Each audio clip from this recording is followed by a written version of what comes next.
Jim Schultz here for Calculated Risk, and don't forget, before we get going, the best thing you can do to help us is to like the video and subscribe to the channel, even share the video with a friend. All of those things help a lot. So 25% of all the extrinsic value that you sell as an out-of-the-money premium seller, that's what you can expect to keep at the end of the day. Not 50, not 75, not 100, 25%. And look, I get it. I mean, that may sound kind of discouraging. That may sound kind of disappointing. You're like, man, I'm doing all this work for 25%. Like, that does not seem like nearly enough for all the time and the effort and the stress that I'm putting into this thing. Well, if you give me, I don't know, 6, maybe 8, maybe 19 minutes, I can unpack all the reasons why 25% is actually a pretty good deal and why we've come to that number here on the Tasty Network. So let's go. So let's start at the foundation to make sure that we're all on the same page. When you sell out of the money options, so it could be a short put, it could be a short strangle, it could be a vertical spread, it could be an iron condor, whatever strategy you want to deploy, if it's out of the money, all of the premium that you collect, the entire option price, it is 100% purely extrinsic value. There is zero intrinsic value in the option because it's out of the money. So it has to be purely extrinsic value. Now, the two main drivers of extrinsic value are always going to be time and volatility. That's why oftentimes extrinsic value is more commonly referred to as time value. So these are the two main ingredients to extrinsic value, time and volatility. Well, when you sell an option that is out of the money and is purely extrinsic value, here is what you know must happen. The extrinsic value in the option, in that position, it must be equal to 0 at expiration.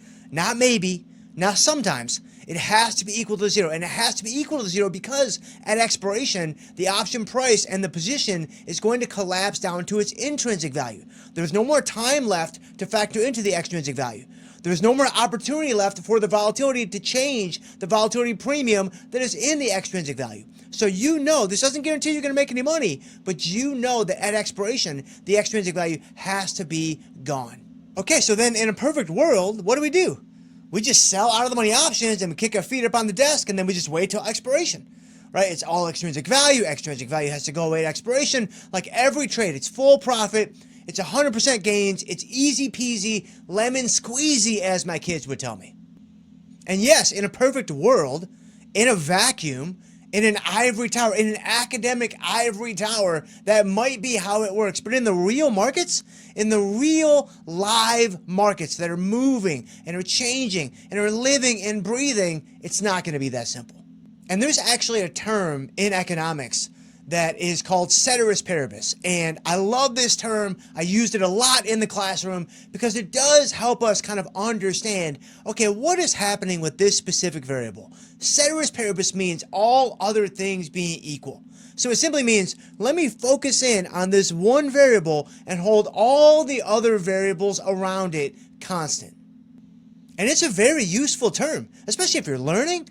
Because it's like, man, if there's too many moving parts, if there's too many things changing and fluctuating, it's hard for you to really dial in and highlight what might be happening with that variable to improve your understanding. So don't get me wrong, it's a very, very important and useful term and setting that we can apply to understand what's going on in the market. Here's the problem. In the real live markets, everything is always moving. In the real life markets, all those other variables that you held constant, they're always changing. They're all dynamic. And so you can't really apply that same assumption to the real life markets and expect results that make any sense. So the idea behind selling out of the money premium and then just letting it expire worthless every single time, it looks great on paper. Right? It sounds really good in theory, and when you look at your screen, you can be like, man, this is amazing. Like, the stock has to move so far before my strike is hit, and all these kinds of things. In a Ceteris Paribus universe, it's going to work incredibly well. The problem is that it's not the universe that we live in, because nothing stays equal. Nothing stays the same, right? Real markets are messy. Like, when you sell premium, I don't care how out of the money it is. I don't even care how high the probabilities might be. Some of those trades are going to go against you. Like, you are going to find yourself in a situation where now you have to defend, now you have to manage, now you have to adjust aggressively, and that's just real live trading. Like, that's just a real trader in a real market with real positions, with real movements. So when you're looking at your theta or your extrinsic value, essentially one and the same. The extrinsic value is your total decay. The theta shows you how quickly that total decay is going to decay on a daily basis. When you're looking at that number, you shouldn't be trying to figure out, how do I get 100% of that? How do I get all of that? Because that's not the right way to think about it. You should be thinking about, what is a realistic percentage of that total that I think I can capture on average over time? And the Tasty research team has looked at this a number of times over the years. And what they've concluded is, factoring everything in, about 25% of that number is a realistic expectation for what you can capture. So let's say that your total portfolio has $5,000 of extrinsic value.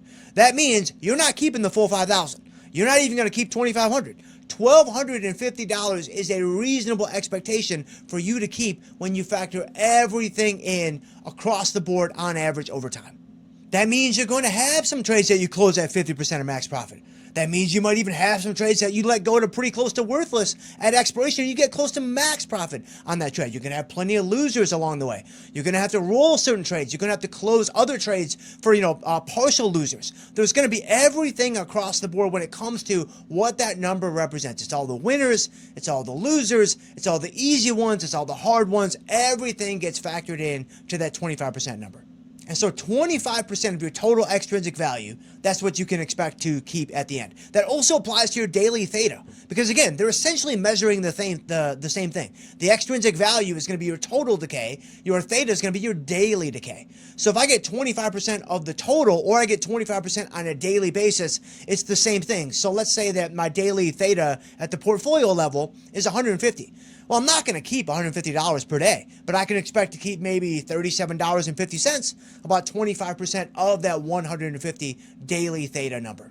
Now, that still may not sound very exciting, and I can understand that and I can appreciate that. But if you're in an environment where volatility is high, if you're waiting for volatility to spike to some premium like you should be, then building up those $5,000 of extrinsic value, or that $150 in daily theta, it probably didn't require that much capital. Maybe 20% of your portfolio, maybe 30% of your portfolio, maybe 50% of your portfolio. That means you still have a boatload of capital left to do whatever you want with it.